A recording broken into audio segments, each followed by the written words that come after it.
உங்கள் துணையாக இருக்கும். ஹெல்மெட் அணியுங்கள். ஹெல்மெட் அணியுங்கள். உங்கள் குடும்பத்திற்காக பாதுகாப்பாக இருங்கள்.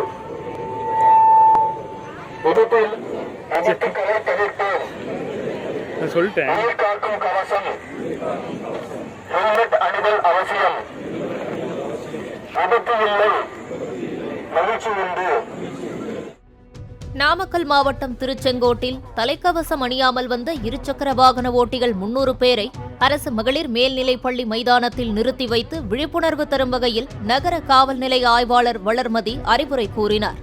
இனி தலைக்கவசம் அணியாமல் வருபவர்களுக்கு தலா ரூபாய் 1000 அபராதம் விதிக்கப்படும் என்று அவர் எச்சரிக்கை விடுத்தார்.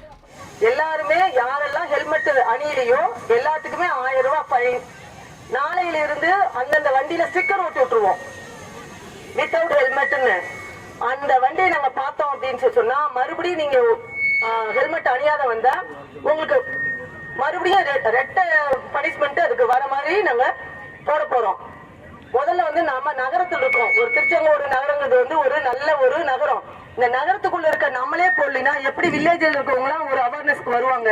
அவங்களுக்கு எல்லாம் எப்படி ஒரு விழிப்புணர்வு கிடைக்கும்? இல்ல, நல்லா புரிஞ்சுக்கீங்க. நம்ம நல்லா இருக்கணும், நம்மளை வெளிப்படுத்தணும் அப்படிங்கிறதுக்காக தான் சட்டம். அந்த சட்டத்தை கடைபிடிக்கிறது தலையாய கடமை, ஒவ்வொருத்தருடைய தலையாய கடமை. அதை எல்லாருமே நீங்க புரிஞ்சுக்கணும். அடுத்தது கொடுக்கணும்.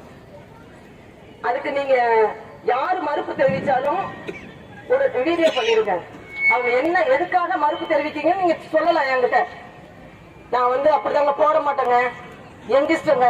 நான் வழக்கு பதிவு செய்யும் போது எனக்கு இருக்க கஷ்டம் எனக்கு தான் தெரியும். அந்த குடும்பம் 100 பேர் உட்காந்துருக்காங்க.